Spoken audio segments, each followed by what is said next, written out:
Intel 这2天最反直觉的地方，不是股价涨了，而是它涨的理由。一个还没有被 Apple 和 Intel 正式公布细节的消息，竟然让市场开始重新给 Intel 定价。Trump 说 Apple 已经同意和 Intel 一起在美国设计和制造芯片。这句话出来以后 ，Intel 先是大涨，今天又继续成为半导体里最受关注的股票之一。你看这件事，如果只看标题，很容易理解成 Apple 又回去用 Intel 芯片了，或者更夸张一点 ，Intel 终于要翻身，重新变成芯片王者了。但我觉得真正值得投资者思考的地方，恰恰不是这个。这不是 Apple 要不要重新用 Intel CPU 的故事，这是市场第一次认真在问 Intel 有没有可能从一家自己设计、自己制造芯片的老公司，变成美国版的先进晶圆代工厂。换句话说 ，Intel 今天涨的不是一颗芯片，它涨的是一个身份转变的可能性。但问题也在这里，一个客户名字可以让市场瞬间兴奋，可一家晶圆代工厂最后能不能值这么多钱，不是看谁站台，不是看谁发帖，也不是看一句美国造芯，它最后要看的是4件很朴素的事：良率行不行，交付稳不稳，成本压不压得下来，外部客户会不会真的把大订单交给你。今天这期我们就把这件事捋清楚。Intel 这次到底发生了什么？ Apple 如果真的和 Intel 合作，真正买的是什么？为什么这个消息对 Intel 这么重要？以及为什么我反而觉得市场越兴奋，我们越要盯住 Intel Foundry 那张并不好看的账本。先说新闻锚点。6月18日 Trump 在 Truth Social 上说 Apple 已经同意和 Intel 一起在美国设计和制造它的芯片。 Business Insider 和 Axios 都跟进了这个消息。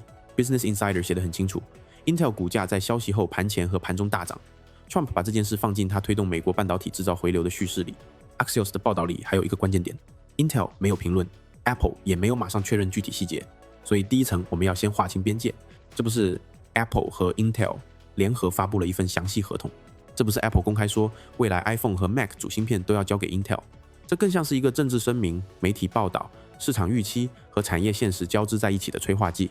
但这不代表它不重要，因为资本市场有时候定价的不是已经完全落地的事实，而是概率变了。如果昨天市场觉得 Intel 成为 Apple 先进制程供应商的概率只有 5%， 今天突然觉得可能有 20%， 那股价就会动。尤其是 Intel 这种公司，过去几年大家已经习惯把它当成错过移动互联网、错过先进制程、错过 AI GPU 的老牌巨头。一旦市场开始相信它还能拿到 Apple 这种最高要求客户的一部分订单，这个想象空间就会被重新打开。但是这里有一个很容易误解的地方， Apple 和 Intel 合作不等于 Apple 重新回去用 Intel 设计的芯片。过去 Mac 从 Intel CPU 切到 Apple Silicon， 很多人记得很清楚，那是 Apple 自己设计 M 系列芯片，然后交给代工厂制造。这次讨论的重点不是 Apple 放弃自研芯片重新买 Intel CPU， 重点是 Intel 能不能像 TSMC 一样替 Apple 这种客户制造芯片，这就是 Foundry， 也就是晶圆代工。用一个简单比喻，以前的 Intel 更像一家餐厅，自己设计菜单，自己做菜，自己卖给客人，而 TSMC 更像一个顶级中央厨房。 Apple、英伟达、AMD 这些公司负责菜谱， TSMC 负责把菜稳定、大规模、高质量的做出来。现在 Intel 想要从自己卖菜的餐厅变成别人也愿意用的中央厨房，这个转型如果成功，意义非常大，因为它不仅仅是多一个客户，它等于告诉市场 Intel 的工厂不是只能服务自己，它也有机会服务整个 AI 和高端芯片生态。这就是为什么 Apple 这个名字这么敏感。 Apple 对芯片制造的要求非常高，它要的是功耗、良率、规模、稳定交付、成本控制，还有供应链安全。如果 Apple 愿意把哪怕一部分芯片交给 Intel， 这对 Intel 来说都不是普通订单，这更像是一张信用背书。就像一家新开的高速公路，最难的不是让第一辆车开上来，最难的是让大家相信这条路真的安全、够宽、够稳，而且长期不会堵。 Apple 这辆车如果真的开上来了，后面其他客户就会开始问，那我是不是也可以试一下？但我们也不能反过来太快下结论。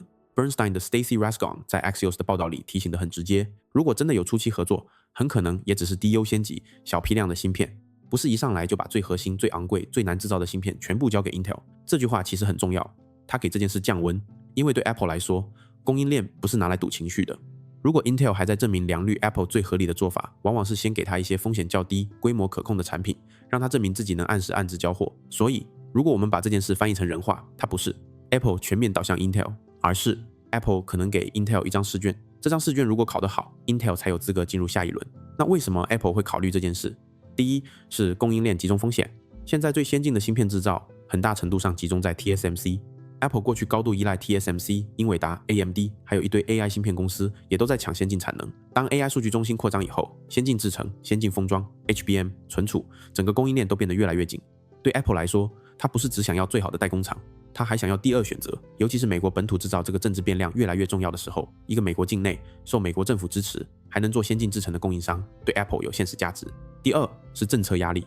Business Insider 报道里提到，美国政府去年对 Intel 投了89亿美元，换取了大约10%的股权。这件事在传统资本市场里其实很不寻常。美国政府不只是给补贴，而是变成了 Intel 的大股东之一。这意味着 Intel 已经不只是一个普通芯片公司，它也变成了美国工业政策的一部分。所以这次 Apple 的名字一出来，市场买的不是单纯商业合同，市场买的是一个更大的叙事。美国政府、Apple、Intel 能不能一起把一部分先进制造能力拉回美国？这个叙事非常有吸引力，但吸引力越强，我们越要问账本，因为晶圆代工这个生意不是靠口号赚钱的，它是一个极其残酷的制造业。你要先花巨额资本开支建厂，然后花很多年调试制程，再通过无数客户 tape out 试产、量产，把良率一点点推上来。中间任何一步出问题，客户就不会把最重要的订单交给你。这就引出 Intel 今天最关键的一张账。Intel 在4月公布2026年第一季度业绩，公司总收入是136亿美元，同比增长7%。Data Center and AI 业务收入是51亿美元，同比增长22%。这些数字看起来不错，但我们今天真正要盯的是 Intel Foundry。Intel 披露的 Foundry 收入是54亿美元，同比增长16%，听上去也不差。但是电话会准备稿里还有2行更关键。第一，外部 Foundry 收入只有1.74亿美元。第二， Intel Foundry 第一季度经营亏损是24亿美元。你把这2个数字放在一起，就会发现市场为什么这么渴望 Apple 这个名字。因为如果 Intel 想成为真正的代工平台，它不能只靠内部产品吃工厂产能，它必须证明外部客户愿意来。而现在外部客户收入相对整个 Foundry 业务还非常小，这就像一个号称要做全国物流平台的公司，仓库建得很大，卡车买得很多，但真正第三方客户的货现在还只有很少一部分。它未来有可能很大，但当下的账本还没有证明它已经大。所以 Apple 如果真的进来，对 Intel 的意义就不只是收入，它是信任，它是样板间，它是告诉其他芯片公司，你看 Apple 都愿意试，你是不是也可以给 Intel 一个机会？这就是客户 logo 在半导体代工里的价值。但反过来，这也说明风险在哪里。如果这个合作最后只是很小的芯片，如果量产时间很远，如果 Apple 只是为了供应链谈判多一个选择，如果 Intel 18A 或 18AP 在真实量产里良率不够好，那市场今天提前给的估值，未来就要重新打折。再说技术节点， Intel 官方6月16日发布了 18AP 的进展。18AP 已经进入 risk production， 也就是风险试产阶段。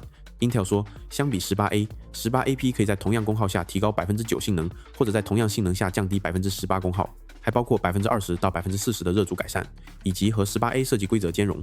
这些数字听上去很技术，但翻译成人话就是 Intel 正在试图证明它的先进工艺路线不是 PPT， 而是真的往可制造、可复用、可交付方向走。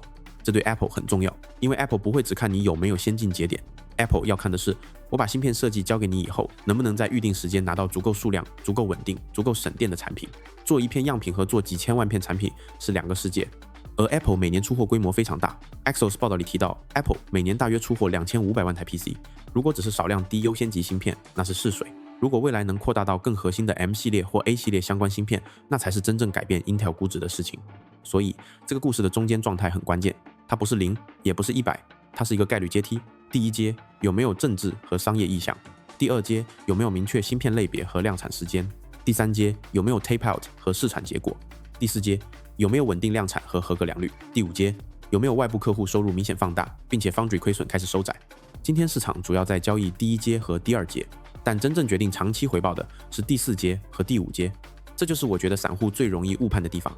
很多人看到 Apple 就直接把终局想象出来，好像 Apple 一来 Intel Foundry 就会自动变成 TSMC 第2，但在晶圆代工里，客户名字只是门票，执行力才是入场以后要交的作业。TSMC 不是因为有客户才强，它是因为长期稳定交付，所以客户愿意越来越依赖它。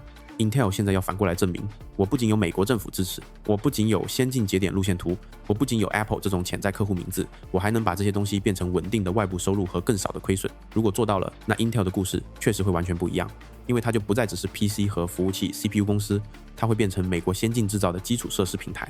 这也是为什么英伟达、Apple、Elon 的 Terafab 这些名字只要和 Intel 放在一起，市场都会兴奋。不是因为每个消息都已经落地成现金流，而是因为他们都在强化同一个想象。Intel 的工厂可能不只是 Intel 自己用，它可能变成美国 AI 产业链的一部分。但是谨慎派也有一套很清楚的逻辑。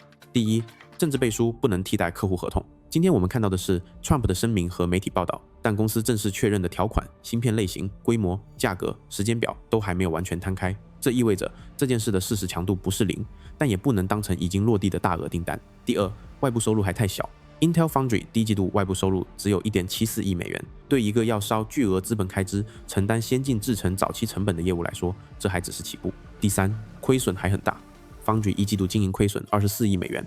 Intel 自己也说，随着 18A ramp 和良率改善，亏损预计会在今年改善。注意，这句话的意思不是已经好了，而是接下来要看它是不是真的改善。第四 ，Apple 也不是慈善客户。Apple 如果给 Intel 订单，一定会要求价格、良率、交期和备选方案。它不会因为美国制造这个叙事就牺牲自己的产品节奏。所以对 Intel 来说，拿到 Apple 关注只是第一步，留住 Apple、扩大 Apple 才是难的部分。那我们怎么把这个题和投资判断分开？我觉得可以用一个简单框架，不要问 Intel 会不会因为 Apple 消息继续涨，这个问题太短期。你真正要问的是3层，第一层客户层 ，Apple 到底给 Intel 的是什么？是低端组件，是小批量试产，是未来某个 M 系列低端芯片，还是核心产品的大规模制造？这几个答案对应的估值完全不一样。第二层工厂层 ，Intel 18A 和 18AP 能不能在真实量产里证明良率和成本？官方说进入 risk production 是进步，但 risk production 到高质量量产中间还有路。第三层账本层 ，Intel Foundry 的外部收入能不能从 1.74 亿美元明显放大？24亿美元经营亏损能不能逐季收窄？如果客户名字很多，但亏损不收，现金流不改善，那就是故事很强，账本很重。如果客户收入放大，亏损收窄，产能利用率上来，那这才是 Intel 真正从叙事走向生意的信号。所以回到今天的核心冲突 ，Intel 的股价不是因为一夜之间技术突然超越 TSMC， 也不是因为 Apple 已经把所有芯片都交给 Intel， 它涨的是市场对一个新概率的重估。美国政府背书的 Intel Foundry 能不能拿下 Apple 这种级别的客户，进而成为 AI 时代美国本土先进制造的替代入口？这个故事值得看，但它不是已经结束的故事，它更像一场刚开始的考试。Trump 给了题目 ，Apple 可能递来了试卷 ，Intel 现在要在工厂里把答案写出来。接下来我会盯4个信号：第一 ，Apple 或 Intel 是否正式确认合作细节，特别是芯片类别、量产时间、规模；第二 ，18A 和 18AP 是否有更多外部客户 tape out 或量产进展；第三 ，Intel Foundry 外部收入是否连续放大；第四 ，Foundry 经营亏损是否真的按管理层说的那样改善。如果这些信号逐步兑现 ，Intel 的重估就不是单纯情绪。如果这些信号迟迟没有出现，那今天的上涨可能就更多是政策 headline 和市场想象力。最后留一个问题，你觉得 Apple 如果真的给 Intel 一部分芯片订单，这是美国芯片制造真正翻身的开始，还是 Apple 用来分散供应链风险的一张备选牌？欢迎在评论区说说你的看法。